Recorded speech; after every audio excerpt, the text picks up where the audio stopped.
Audiencia querida, este es un día especial para el mundo, para la libertad, para la historia y también para quien habla, claro está. Porque nos adelantamos un poco, pero el próximo jueves, es decir, pasado mañana, vamos a conmemorar un aniversario más de algo que nunca más en la vida, en el mundo, en el planeta, en la cultura, en la civilización puede volver a suceder: el Holocausto. Quiero comenzar saludando a mi querido pueblo judío, al Estado de Israel, y anunciar a ustedes que voy a conversar con una joven ecuatoriana, Gabriela Steinitz, joven ecuatoriana y también judía.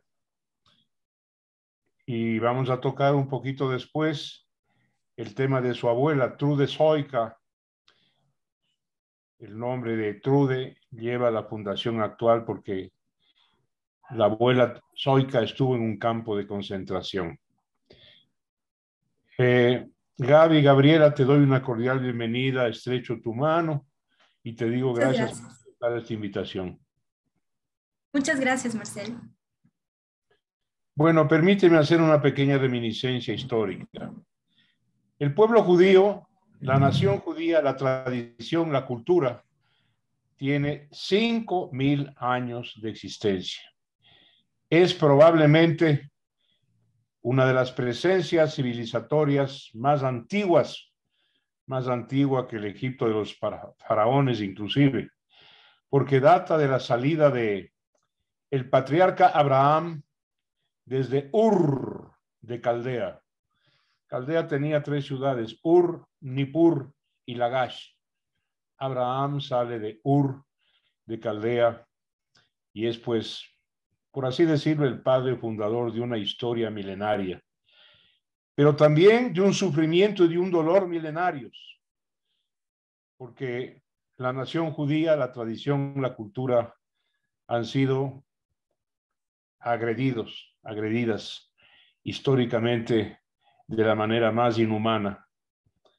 No obstante que nuestra historia como civilización, les debemos a los judíos el monoteísmo, es la cuna de 3 religiones importantes, las más importantes del planeta. Les debemos ciencia, tecnología, filosofía, moral, ética, en fin, el Holocausto. Gaby, con este antecedente, quiero pedirte un favor, que nos cuentes un poquito la historia de Trude Soika, tu abuela, porque de alguna manera trasunta, compendia el tema del Holocausto. Ella estuvo en un campo de concentración. Adelante, Gabriela. Sí, de hecho estuvo en varios campos de trabajos forzados y de concentración. A ver, ella era checoslovaca, sus padres, sus 2 padres eran de Praga, en Checoslovaquia. Y aunque ella nació en Berlín, pero muy joven ella emigró a Praga y se graduó de artista de la Academia de Bellas Artes de Berlín y se casó con un eslovaco, Desider Schwarz, y se fueron a vivir a Eslovaquia. Se casó justo el año en que hubo la anexión de Checoslovaquia, de la parte Bohemia y Moravia, son 2 regiones de Checoslovaquia, al Tercer Reich. Entonces ahí empezaban ya las persecuciones contra los judíos en toda esta región. Entonces ellos parece que se escondieron durante años, en realidad. Tenían que vivir tal vez una vida con identidades falsas, no sabemos. Pero resulta que luego en 1944 hubo un levantamiento nacional de los eslovacos, porque ellos eran muy nacionalistas, querían reivindicar su nación. Y a los nazis no les gustó eso y comenzaron persecuciones contra los eslovacos y ahí cayeron muchos judíos en manos de los nazis. Incluso los eslovacos pagaron a a los alemanes, a los nazis, para que se llevaran a judíos. Y en eso estaba mi abuela. A finales de 1944, les deportaron a ella y a su esposo a un campo de trabajos forzados, que no es como un campo de concentración porque es un poco más, digamos, las familias pueden permanecer juntas, ¿no? Y pueden todavía, digamos, vivir una vida un poco más normal, cocinarse ellos mismos. Eran mano de obra forzada. Exacto. Así es. En Eslovaquia mismo. Y después de un mes de haber estado ahí, vino un tren de carga de animales y se les llevó a un destino que para ellos era totalmente desconocido. Les decían que les iban a llevar a un lugar mejor. Y se encuentran unas semanas después en Auschwitz, en Auschwitz-Birkenau. Hay que recalcar que Birkenau era el campo de exterminio y ahí estuvieron la mayoría de los judíos que fueron aniquilados, ¿no? Entonces, bueno, ellos llegaron a Auschwitz y parece que a mi abuela, obviamente le separaron, las mujeres por aquí, los hombres por acá, y a mi abuela le llevaron a Birkenau y la tuvieron solo ahí temporalmente. Nunca le tatuaron. La idea de los nazis era tal vez, no se sabe que ella muera rápido o que fuera transportada a otro campo de concentración. Y entonces resulta que los soviéticos ya estaban viniendo a liberar los campos y, les empujaron un poco a los nazis a moverse más rápido. Y en ese trajín le deportaron a mi abuela una vez más, a Trude Soika, a otro campo de concentración. En Polonia, igual que Auschwitz, más hacia el sur, y el campo de concentración de Kudowa-Zakir, que era en realidad una estación balnearia. Eso era la paradoja. Mientras que los nazis estaban bañándose en sus saunas y todo esto, estaban del otro lado los judíos trabajando de manera forzada, ¿no?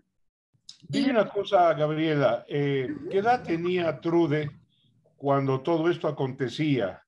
Le llevaron primero a un campo de trabajos forzados, luego a Auschwitz, luego de Auschwitz a Polonia. ¿Qué edad tenía? Y la segunda pregunta que quiero hacerte es si el señor eslovaco con quien ella se casa era también judío. Sí, los dos eran judíos. Y ella tenía más o menos 35, 36 años. 35 años más bien. Ella nació en diciembre de 1909. Una mujer bastante adulta ya, ¿no? Sí, sí. Y bueno, resulta que lo más sorpresivo para los nazis seguramente, pero yo ya lo sabía, es que en este campo de concentración de Kudowa-Zakir, ella estaba ya embarazada de su esposo. Entonces, cuando los nazis se dieron cuenta, la deportaron a un último campo de concentración, que era un, digamos, casi un hermano de este campo de concentración. O sea, trabajaban prácticamente en sincronía, pero era en otro lado, más hacia el lado de Alemania, más hacia al oeste. Y le llevaron a Zietwerke Kleinschönau, que era una fábrica donde hacían partes de aviones de guerra. Y ahí le tuvieron hasta que ella dio a luz. Y bueno, la bebé vivió unas cuantas semanas. El ejército soviético llegó, liberó el campo el 11 de mayo de 1945 y finalmente la bebé unas semanas después no resistió, seguramente tenía muy malas condiciones de salud y murió. Entonces, bueno, ahí digamos acaba la historia de los campos de concentración, pero no fue el fin del sufrimiento, ¿no? Claro, hay que recordar que los dos primeros países que invaden los nazis fue Polonia, en virtud de esa invasión que fue una farsa y una inmensa mentira de los nazis, de Hitler, fue que Francia e Inglaterra pues le declaró la guerra a Alemania. Pero casi enseguida, con el pretexto de liberar a los Sudeten, invadieron también Checoslovaquia, ¿no? Y ahí empezó el drama de Trude y de su esposa. Ahora, Gabriela, es obvio, me parece visible, que el esposo de tu abuela, de Trude Soika, debe haber sido mano de obra calificada, un técnico realmente aquilatado, valorado, para que le hayan llevado, ¿no es cierto?, como mano de obra a las fábricas bélicas de los nazis. Fue esto así, ¿no es verdad?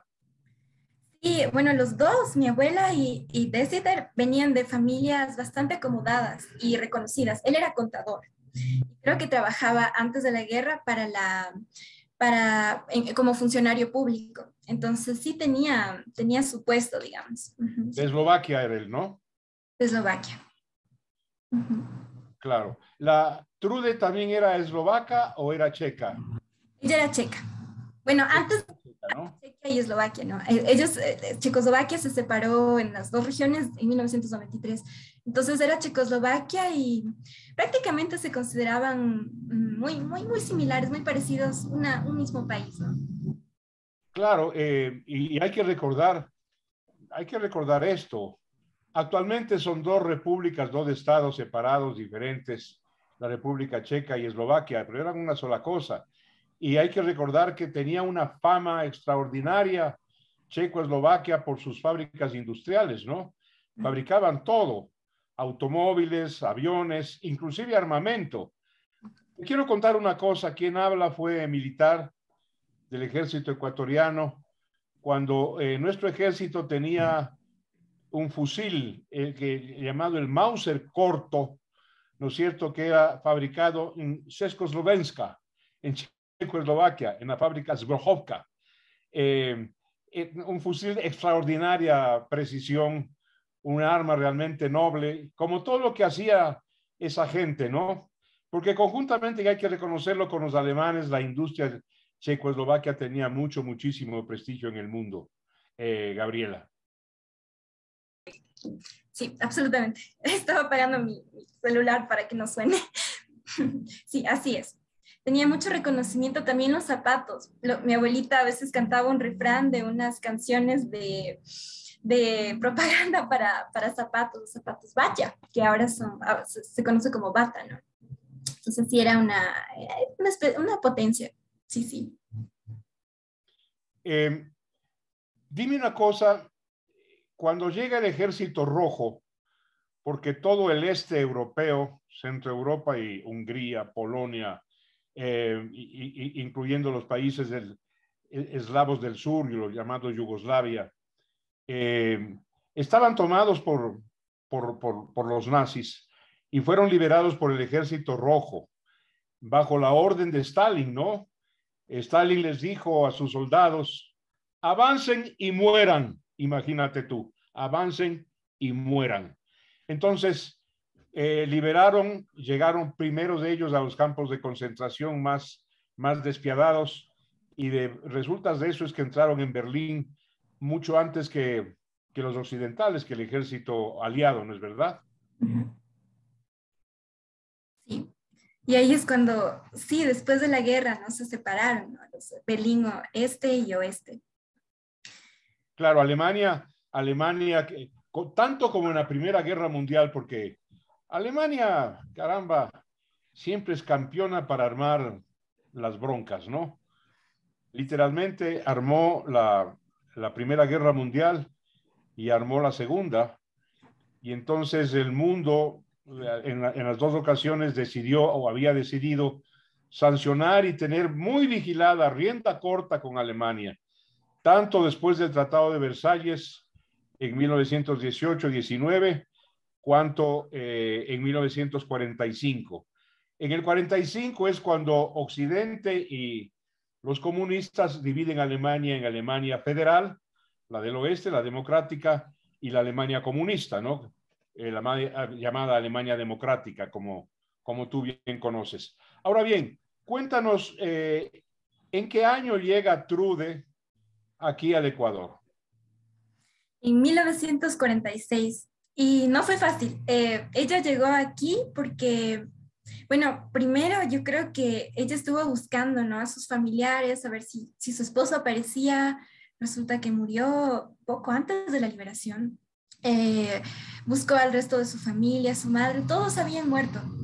Y lo que encontró fue un papelito de la Cruz Roja ecuatoriana que era un mensaje que venía de su hermano mayor, Walter Soyka, que había emigrado a este país antes de la guerra. Él había sido invitado por la Universidad de Cuenca para dar unas charlas, porque él era químico y sí tenía mucho protagonismo, ¿no? En ese ámbito. Tu tío abuelo. Sí, mi tía abuela, que no pude conocer, pero sí. Y entonces él emigró al Ecuador con su esposa, ya presentían que había esta ola de antisemitismo y que algo peor podía suceder, entonces se instalaron en Ecuador y habían enviado mensajes a la familia y mi abuelita lo recibió solo cuando salió de los campos de concentración. Y bueno, lo que decidió hacer es alejarse de este mundo lleno de esos recuerdos terribles, esta región que ya empezaba a ser ocupada justamente por las fuerzas soviéticas, que ya se comenzaba a sentir la represión y además quería reunirse con el único familiar que le quedaba. Entonces, trabajó muchísimo para esto, sufrió discriminación, todavía había antisemitismo después de la guerra y reuniendo todos sus esfuerzos, sus conocimientos y el dinero que podía, tomó el barco para venir aquí. A propósito de la mención que haces de tu tío abuelo, Walter, como pronunciarían los alemanes, ¿no? Sí. Walter Soyka, Walter Soyka. Quiero contarte algo de un fenómeno migratorio que aconteció durante la dominación española, sí, durante la colonia.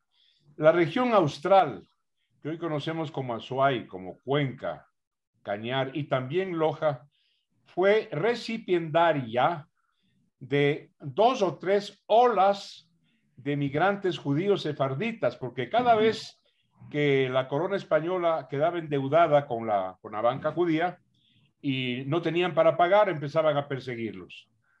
Entonces iban y se refugiaban en Villa Diego, que era un puerto de partida hacia América. Habrás oído la frase, tomó las de Villa Diego, quiere decir, se fue, tuvo que escapar, tomó las de Villa Diego. Y tú ves que muchos de los apellidos actuales, cuencanos fundamentalmente, Toral, Crespo, Cordero, son producto de migración judía sefardita. Lo mismo pasa en la región paisa de Colombia, todo lo que es Antioquia y todo lo que es Medellín. Es producto de varias migraciones sefarditas, ¿no? Esto como dato simplemente cultural, Sí. Gabriela. De hecho, justamente a mí me interesa mucho esta cuestión y estamos en contacto. De hecho, vamos nosotros a tener un programa para el Día del Holocausto, para conmemorar el Día del Holocausto el jueves, eh, con Yaron Abitov, que es un escritor israelí radicado aquí en Ecuador. Y él investigó muchísimo sobre estas cuestiones de la migración de los judíos sefarditas aquí a esa región de Cuenca, de Loja y su descendencia, los judíos marranos, ¿no? Se les llamaba. Claro, Entonces, los judíos marranos conversos al cristianismo, ¿no? así es. Les llamaban marranos porque era como que habían ensuciado su pureza religiosa, entre Te comillas. quiero contar que mi abuelo paterno, don Vittorio Dotti, que era un notable mecánico automotriz, era marrano. Él llegó a Buenos Aires, a la Argentina, como profesor de automotrices, ¿no es cierto?, del ejército argentino. Más tarde llegó acá al Ecuador y aquí se afincó. Era un formidable mecánico, ¿no? Un técnico de primer orden, reconocido por el presidente Mosquera Narváez. Hasta hoy tengo el reconocimiento por escrito y la condecoración a mi abuelo. Pero claro, para poder sobrevivir y adaptarse, al fin y al cabo Jesús, es decir, el Cristo, era judío, como bien sabemos. Entonces no tenían demasiado problema en hacerse cristianos, pero a ellos empezaron a llamarles los marranos, como tú bien dices, ¿no? Así es. Bueno, dime una cosa, Gaby. ¿Tú llegaste a conocer a Trude? Sí, Sí, sí, y era muy cercana a ella. De hecho, a mí, bueno, ella se casó aquí en Ecuador con otro sobreviviente del Holocausto, mi abuelo, que era un judío alemán y que estuvo él en un campo de concentración en Sachsenhausen, en Alemania, y logró escapar gracias a una visa que le dio un ecuatoriano que era cónsul del Ecuador en Bremen. Y él vino aquí en 1939. Y claro, después de haber pasado por el horror de los primeros campos de concentración, ¿no? Y entonces, eh, mi mamá, claro, tuvieron tres hijas, ¿no? Entonces mi mamá es la menor y, y yo soy nieta, aunque mis abuelos nacieron en 1908, 1909 y yo nací en 1995, así que hay una gran brecha. Pero sin embargo tuve la oportunidad, gracias a Dios, de conocerle a mi abuelita. Mi abuelito murió cuando yo tenía unos 6 meses de edad, pero mi abuelita siempre fue muy cercana a mí. Estuvimos siempre las dos muy, con mucha complicidad, porque además soy su única nieta de sangre, digamos. Entonces, Correcto. Mira, pasado mañana jueves, ¿no es cierto? El mundo conmemora otro aniversario de esta barbarie inhumana y una crueldad sin nombre. 6 millones de judíos, también gitanos, también opositores, murieron en los campos de exterminio de los nazis, ¿no? Y esto puede pasar con cualquier pueblo y en cualquier momento. No es solamente una cuestión de ingrata recordación con el pueblo judío, puede pasar en cualquier momento. Y había pasado antes con la historia. Los turcos masacraron a los armenios, por ejemplo. Eso es lo que hay que cuidar, Gabriela, ¿no? Esta conmemoración de pasado mañana. Que nunca más en la civilización humana pueda recrudecer el neonazismo. exactamente. Es súper importante recordar estas cosas y mi mami y yo, bueno, toda mi familia, mi tía también luchamos para que esto no se reproduzca y que se siga recordando, porque muchas veces la gente dice, ay, estamos escuchando estos temas todo el tiempo, pero no es suficiente porque la idea es verlo desde todos sus puntos de vista para poder entender por qué sucedió esto, ¿no? Eso es lo verdaderamente importante. ¿Y qué hacer una vez que sucedió esto? ¿Cómo repararlo? ¿Y cómo evitar que vuelvan a suceder otras catástrofes, otros actos de violencia, cosas incluso que parecen mínimas con relación al Holocausto, pero que son un problema grave de violencia, incluso aquí en el Ecuador, ¿no? Entonces, eso es lo que Claro. de evitar gracias a la conciencia del Holocausto. Los afrodescendientes de los Estados Unidos, por ejemplo, ¿no? Exactamente. Pueblo perseguido, masacrado, subestimado y que ha logrado sobrevivir a través del deporte, del arte, de la sensibilidad, del canto, de todo lo que es cultura. Gabriela, para mí ha sido un honor y una complacencia charlar contigo y conmemorar conjuntamente contigo y con la humanidad civilizada, conmemorar este acto monstruoso, el Holocausto, haciendo votos fervientes y convencidos de que nunca más vuelva a suceder. Te mando un abrazo, Gabriela. Muchísimas gracias y a seguir conmemorando esto. Gracias, Marcelo.